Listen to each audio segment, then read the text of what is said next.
What's going on, guys? Welcome back to the channel. It's your boy Sly Jordy, and welcome back to some more F1 25 driver career mode for the season 4 premiere. That's right, folks, we finished off the season 3 part of the series, I suppose.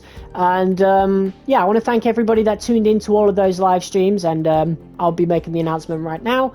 Those live streams will be continuing as we enter what will be our final season of the series. Not our final season on this game, because obviously we've got the F1 2026 DLC coming for this game, so there's a lot more episodes coming soon for this career mode. But I do want a little bit of a break from the game before that DLC does arrive, of course. So usually I would try to aim more towards 5 seasons, but we're doing only 4 for this one. So, yeah. If you missed Season 3, or if you want a little bit of a recap, Charles Leclerc had one of the most consistent seasons I think I've ever seen. Pretty much like we were in Season 2. We were pretty consistent, but he was just absolutely unstoppable. In fact, actually, yeah, we were more consistent. I think we got more points in the sprints, maybe, but he didn't score as many points as we did in Season 2. But, like, he only had 3 results the entire season where he was not on the podium, which is absolutely insane. He was unstoppable. I just could not catch up to him in any of the races where he ended up out in front. It was just, yeah, we didn't stand a chance. So I'm hoping as we go into Season 4 with new regulations and in a new team, that we can actually compete for the championship, especially since it is our final season. But yeah, those are all the results. We got pretty close to a constructors, like a P2 in the constructors, but yeah, we didn't do enough. Very close though. McLaren really dropped the ball throughout last season, so it's going to be really interesting with rising teams such as Williams, Aston Martin as well, Haas.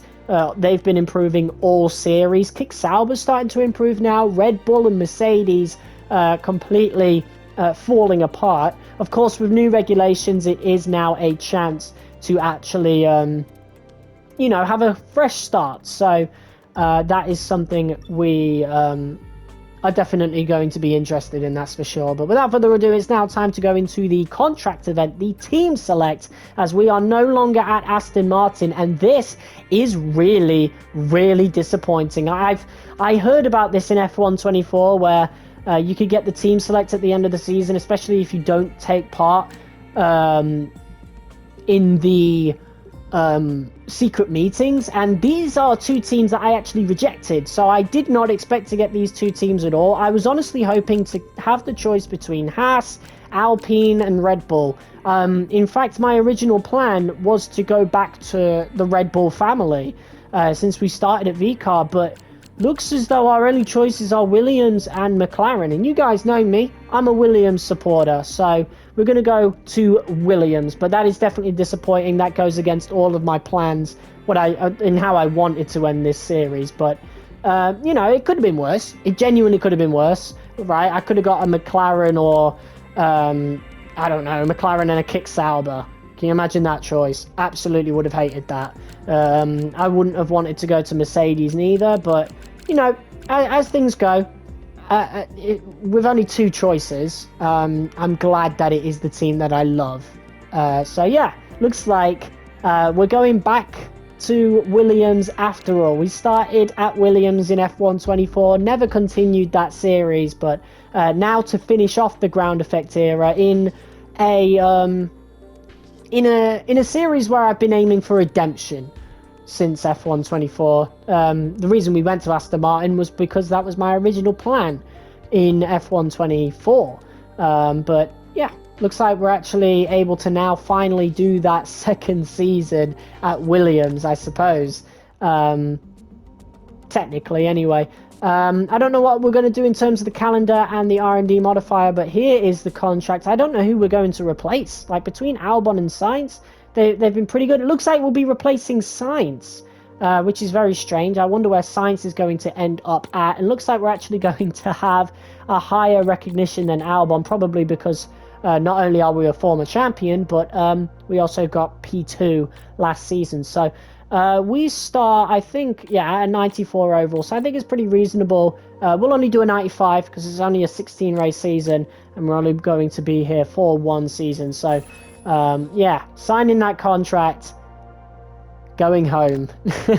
At least it's what it feels like home. I'm actually kind of excited to start wearing my Williams shirts on stream again. Now we'll get to see a final result, of course, the championship rivalry. I wonder if that will continue into next season. That'll be interesting, seeing as Leclerc is the man to beat, him being the champion and all that. So, season complete. We got only 3 wins, 3 pole positions. So, at least, well, I guess not a 100% record, because I can recall sometimes where we're on pole position and we didn't win. 265 championship points, second place in the championship. We moved up 4 ratings in the driver rating, surprisingly, and up 3% in recognition, but we didn't earn any accolades. I know we progressed some though, so that is interesting. So now we'll get to actually go into the race calendar. Here we go. This is always one of the most exciting parts of the season, just even before it starts. So, I actually had a lot of difficulty deciding this calendar. I only really wanted like 14 tracks, and so a couple I actually didn't really want at all, but I've added them anyway because you have to fill those spots. So we are once again starting in Bahrain, just like season 2. I always prefer to start at Bahrain. It's always been the track that I've been used to starting at.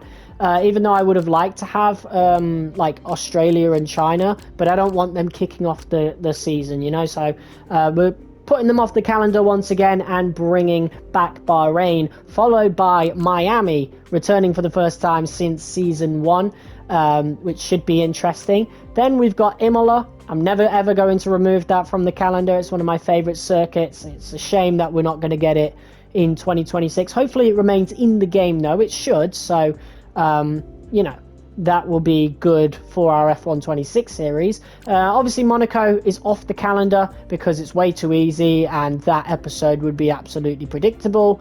I would win, even on the highest difficulty. So that stays off the calendar. In fact, Monaco in future probably will only stick around for season 1 in each game unless the AI really gets some work. So Spain stays on the calendar. Spain's always been a circuit that we've struggled at, so I'm hoping that we can improve in the final season, the final time of asking. Canada, of course, stays on the calendar. Austria reverse, Silverstone reverse, followed by Spa, and then the return of Hungary. This is obviously one of the tracks that I didn't really want on the calendar, but I've brought it back just to fill in a spot. It should be pretty interesting because we haven't done Hungary since season 1. Zandvoort reverse is another track that I didn't want. That's the second one I didn't want because it is also one of the easier circuits on the calendar. Yeah, I mean, of all the other choices we have, I'm going to take Zandvoort because it's still a fun track. It's just one of the easier ones. Monza stays on the calendar as well. I definitely want a little bit of redemption after what happened in season 3.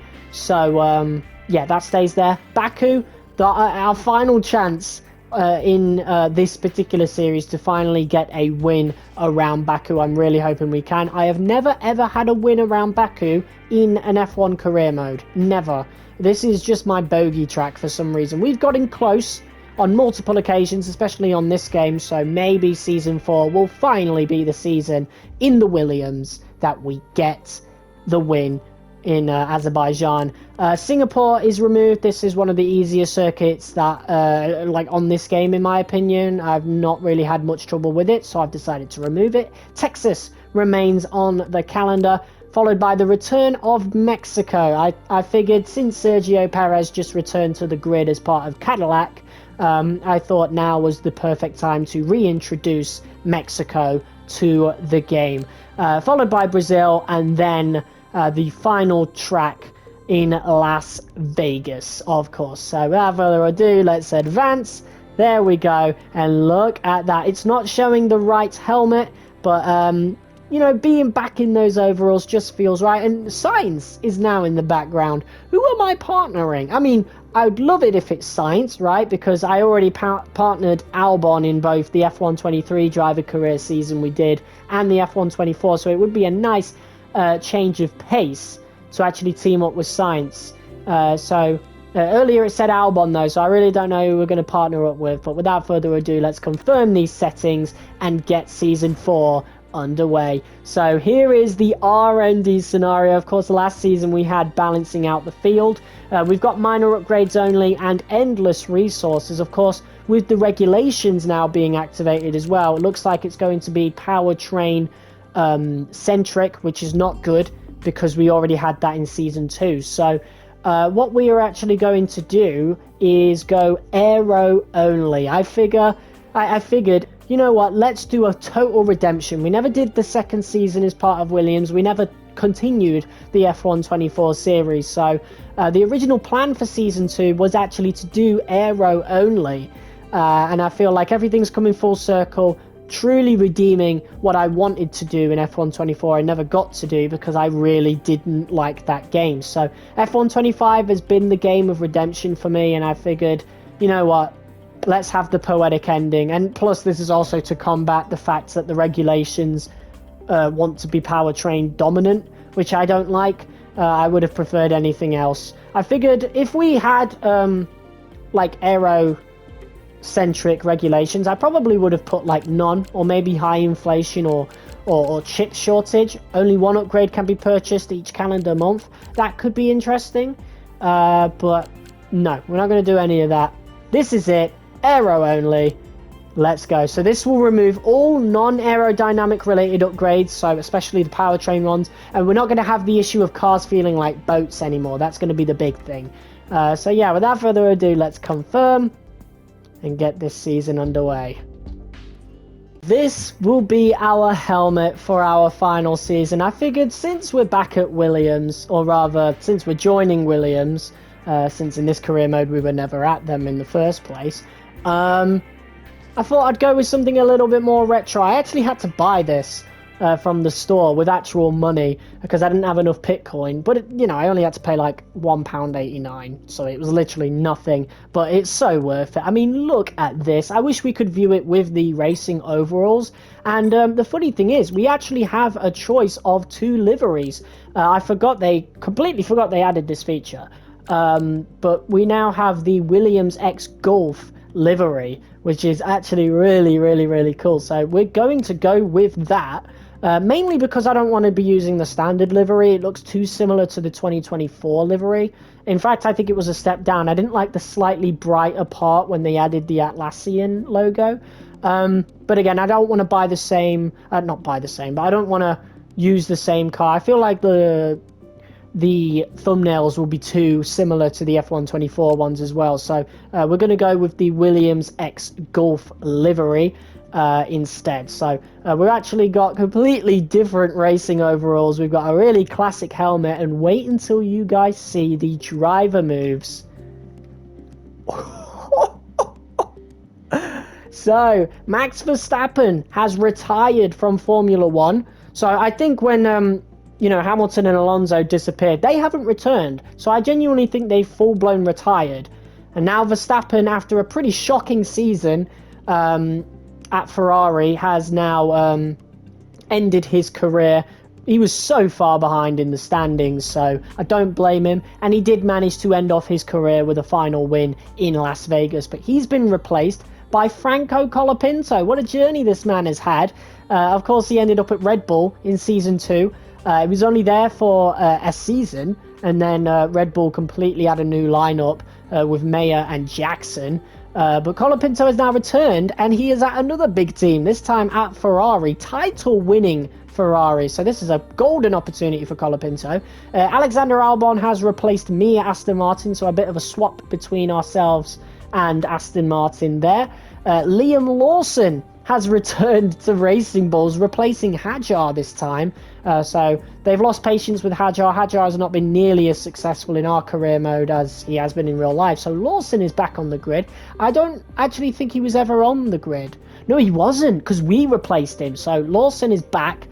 Zane Maloney makes his Formula One debut. He replaces Lance Stroll. Lance Stroll is gone. And then, of course, we have ourselves at the bottom, moving to Williams. The best thing about actually moving to Williams, as I didn't say before, I don't think we can even have a look at it, but I actually always choose the Williams Driver Academy, so we actually get a boost in like regulation and stuff. I don't know where it actually tells us where we actually get that boost, but either way, our teammate is confirmed to be Carlos Sainz, if you didn't figure that out already. And we still got little rivalries here. We've got a championship rivalry, 18 points to win. So that will take one race. Depends who finishes ahead between ourselves and Leclerc. But looking at the R&D tree, all we can upgrade is aerodynamics, and I think we might actually keep that as is until everything's maxed out, of course. Then we'll figure things out from there. But yeah, we are the 4th best team on the grid aerodynamically. McLaren are right back at the top, which is exactly what they need. They need a good car, that is for sure. But yeah, the likes of Mercedes and Red Bull are still pretty far down, that is for sure. So I'm quite curious to see how they end up going into the new season. Of course, we're only going to have aerodynamic upgrades for like the first race, I think, and then I'm going to unlock everything else, just so we have a little bit of a refresh, of course. So yeah, that'll be interesting. But guys, thank you all so much for tuning in and watching this episode of F125 Driver Career Mode. I will see you guys within the next couple of days to kick off Season 4, the final season of this series. I hope to see you guys there.